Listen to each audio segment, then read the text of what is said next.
Well, it's an unfortunate analogy to go with, but I'm realizing more and more thinking about the structure of Ichigo moving up, essentially in rankings against characters. This kind of really is the point of the show where it's starting to become more traditional, like Dragon Ball Z, like style. I think about like Vegeta fighting like Kui, then Dodoria, then Zarbon, and then duking out with the Ginyu Force. Like it's kind of like that with Ichigo fighting Dondori, and then moving up to Grimmjow, well, it doesn't beat Noitra. Fights Ulquiorra, and then moves up to Aizen. Oh, well, I get Skiing first, and then Aizen. Yeah, that's pretty on point. And I don't like making that point because Bleach, ironically, does a lot of things better than Dragon Ball Z, i.e. the manga having an endgame plotted out well in advance. But yeah. Well, if you wanted I think it's definitely more peak with this fight too. If you wanted to be extremely generous, you could say it's an homage to Dragon Ball in the sense that it was literally Akira Toriyama that helped to get Bleach published in the first place. Oh yeah, right. I've told you this story, right? I think you might have. How Toriyama was a big fan of the work that Kubo sent in for contests, and so he put in a good word for him with the higher ups at Shueisha. And so because of his faith in Kubo, Jump took him on and allowed him to create Bleach. That's right. I vaguely remember something about that because if you're not gonna trust the god of shonen, then yeah, there's something up. Never noticed before. Anyway, so I know I mentioned this before with me actually liking the first two fights with Ichigo and Grimmjow. Well, I didn't mention it, but yeah, I do like the second fight with Ichigo and Grimmjow with the 11-second time limit. Yes. But this fight, I've never really liked, actually. It's the Goku versus Majin Vegeta fight. Yeah, that's exactly it. That's 100% it, because, okay, so, something I draw, this is gonna sound stupid. One thing I draw equations to, that's a wrestling term, is spots. Which is essentially like more so like high points, like something unique is happening here, and the two aren't like literally just slashing or punching each other in like a flurry of barrages. That's part of the problem with the Majin Vegeta and Goku fight, is that there's so few like actual spots. Like there's the ring cages Majin Vegeta shoots out. There's a Kamehameha in there somewhere. That's it. This fight really has that too. They go into a cave. Yeah, like with this fight, it's like essentially just mostly inner monologue with Orihime, which is also unfortunate. Like, nothing against Orihime, it's just kind of the bulk of it. Hi, Noitra. So the only two things I remember from the fight offhand is the daggers being shot out of Grimmjow's elbow. Yep. And Descaron, and that's it. Exactly. Yeah, Grimmjow's not a very good spot caller. No, he's definitely not. There's like nothing. There's no high points. There's no like incredible amount of like push and pull. It's just mostly they're slashing at each other, and then Orihime gets upsetty, and that's it. It's one of the brilliant things about fucking Kenpachi and fighting Noitra, because there's so much like actual back and forth. Like when they're not just like having fun, there's like actual push and pull. Like as like, oh well, that's not suspicious at all. It's like it's a sense of like one-upping each other. There's actual interplay there.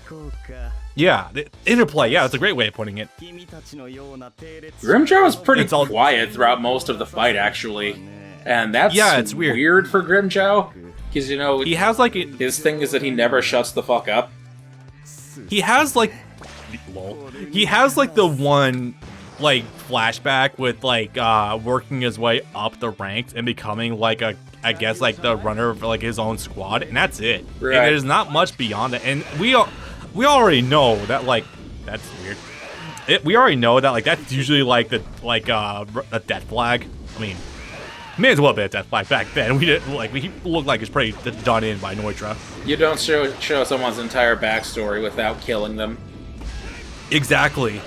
Also is the part where, Noitra cuts Grimmjow in half, basically, and then we never see him again until, like, the 2/3 point of the Blood War, not counting literally an arm in the background of the panel. Yep. Or there was, like, an initial, like, tease with Urahara, and that's it. I want to see and even then, Ichigo. nothing really came of it, so... falls. He said to Kisuke, I want to see him. If you don't let me see him, I'll kill you. So then they struck up a partnership. Yep. And it didn't really comment anything interesting because Grimmjow was immediately jobbed out by the poison one, the poison Quincy. Forgot his name. Sorry, I know he's the best character. But then he rips out, and then the only thing after that is like he rips out his heart from the back after resurrection happens, and that's it. That's literally the extent of it. So yeah. I choose to believe there is potential for Grimmjow as a character if you just fucking work with him, but that is obviously not what happens most of the time. Yeah, anyway, you're having way more fun. You're having some pretty good fucking luck with this fight. This isn't the one. This still is not the one. I know this is the one where you use Zyle, but still. that fight. Yeah, Zyle isn't actually all that difficult to fight so long as you steer clear of his lasers and of the poison rain. Right, I guess I'll talk about this now since we were mentioning it before recording. I think it would be worth bringing up. I don't imagine this is going to happen before this happens anyway. So, Brett and I were talking. So with this whole story mode, there's actually a bit of an interesting shift that happens where you not only can play as like the main characters, you can also play as a sort of B-side of the story mode, where you can actually play as the villains. There's no story, but you can play as the villains on this, so that's kind of cool. Oh, wait, is this it? Godspeed, my dude. Oh, you actually got the editing going. Yep. That's how I feel. So astoundingly, you might remember the original time when we did this. This took us actually 10 tries. No, somehow this only took me 3 tries maximum when I was out of practice. I just had to figure out what the trick was. Is it the throw? Because the throw is a pretty fucking good range. It's literally just spam your throw the entire fight. Because not only are you doing damage to them, it also afflicts them with poison. That is one hell of a good idea, actually. Especially given that Renji's Bankai is so fucking slow. Literally. Do you win if you just take out one of them, or do you have to take out both of them? Just one.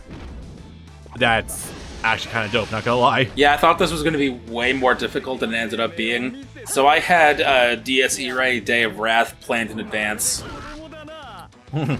And it went so well that I literally had to slow down DS Irae to fit the number of deaths I had. I thought it was going to take way more.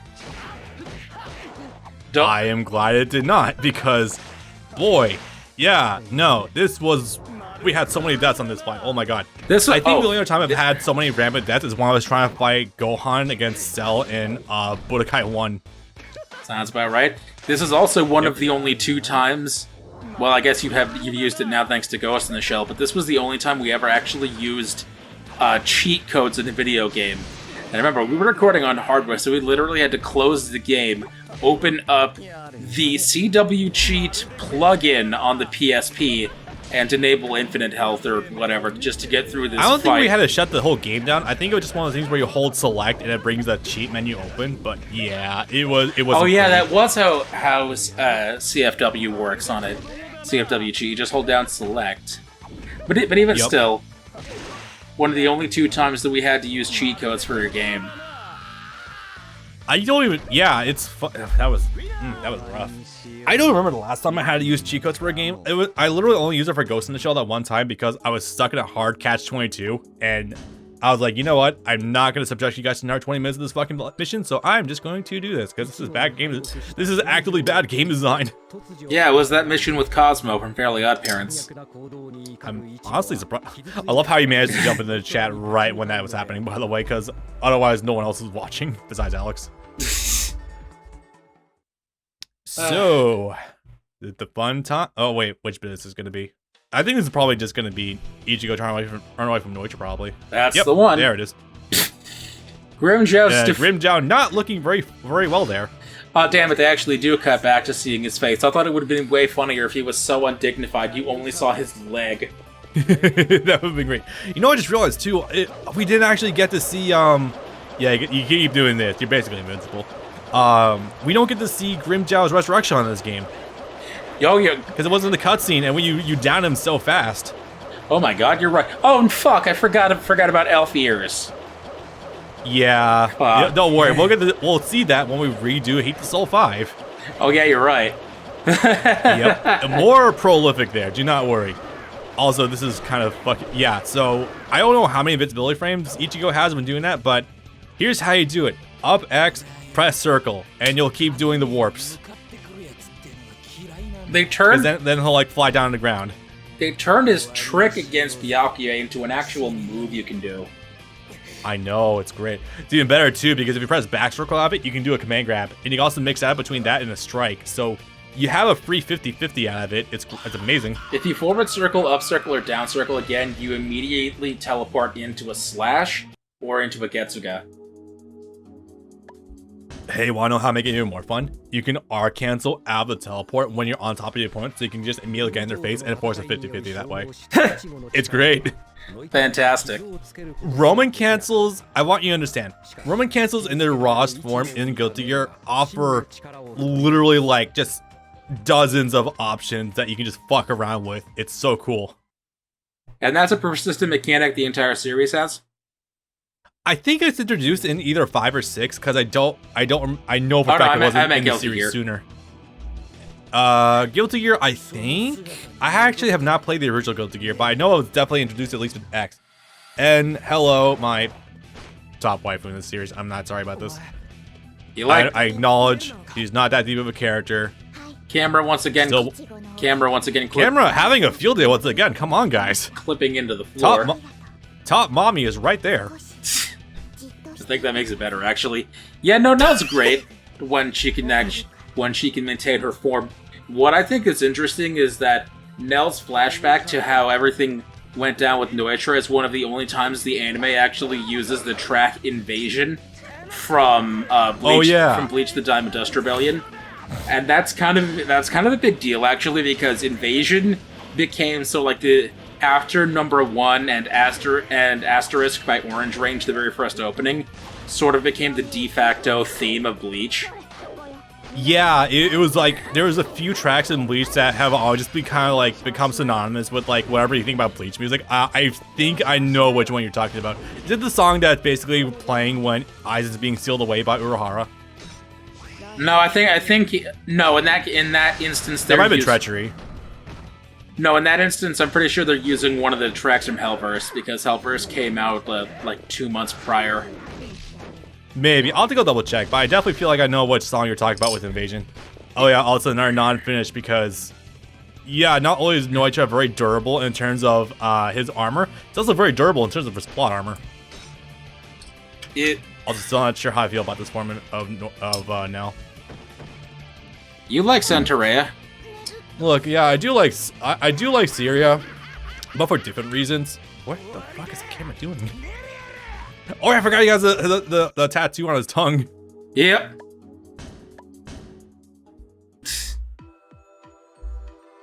Also, not even just for like the Syria thing, like not just like how does that form like even stack up to what Tia can do? Holy shit. Air mobility is not fantastic, but on the ground, never die. Yeah, I suppose you're right. I don't know. It's probably just another one of those things where you just don't see nearly enough of it to have like any sort of like solid idea of what it can really do. I guess being able to nullify any Sarah in existence probably helps though. Yep. What are you sending me? The song and the lyrics, and also that's the composer of Bleach, about Kneel Down Before Him. He also composed for Berserk. Oh, this song. Right, that's okay. All right. Yeah, that's definitely one of them. Yeah, one of the most popular songs in all of Bleach. It came from the Toshiro movie. The one that's like not great. Very pretty, but not great. No. I think everyone in the movies is very pretty. What am I talking about? So, one of my favorite fights in the show, the fucking kaiju fight between Kenpachi and Noitra. Who is harder than the other one? Let's find out. What's stronger? I've gotten used to your hardness. Classic. Absolutely. But no, unironically, this fight is actually really fucking fun. What's stronger, the immovable object or the immovable object? Yeah. But no, genuinely, this fight is actually very fucking fun because not only do you just see these two having the time of their life with just slashing away at each other, but also it's such a well put together fight with like the pacing of Kenpachi actually continuously one up, getting used to the was it Hiyori? No, that was something else. Hero, that was close. Continuously getting closer to him, and then he pops Resurrection, and it's like, oh nope, I got fucking 6 sides now. You are not having a fun day. No, it's 4 sides. That was it. Or no, it wasn't 6. Okay, so here's the thing about that, and this is not important, but still very funny. When he first goes into Santa Teresa, which is supposed to have the gold horns, but that's besides the point, he pops out a grand total of 4 arms, and the first thing he says is, "I'll kill you with all 4 arms." And then 20 minutes later into the fight, after getting some of his arms pops out, cut off, he regrows into a grand total of 6 arms, and he says, "Just like I told you before, I'll kill you with all 6 of my arms." Oops. That is not what you said the first time, good sir. my man, you seem to be misnumbering it a little bit. Unfortunately, damn. It's unfortunate that some of these cutscenes are actually ending off with like them in the correct forms, but others are just like defaulting to regular forms. Unless we're getting a run back, which would be kind of cool. We're gonna get another one. Oh boy, this. I'm gonna say something dumb. I miss Omari. Show the clip. Show the clip, Bob. Is it the bonsai one? No, the nothing personal kid, but they're both nothing personaling. Oh yeah, right. So like I said, I miss Omari, and not for the reasons you think, but mostly for the reason that the new Quincy that showed up that essentially has the same power, but he can fully take over someone's mind and make someone fall in love with him. It's just so gross to look at compared to Zomari. Pepe Wakabrata. And not because he's a big fat dude, it's because he's a comical big fat dude that's just like, huh. I'm going to maybe you shouldn't have had him hit another Quincy woman with that power, and then she finally completely falls in love with him. That's just like, it's not the greatest look, I'm gonna be honest here.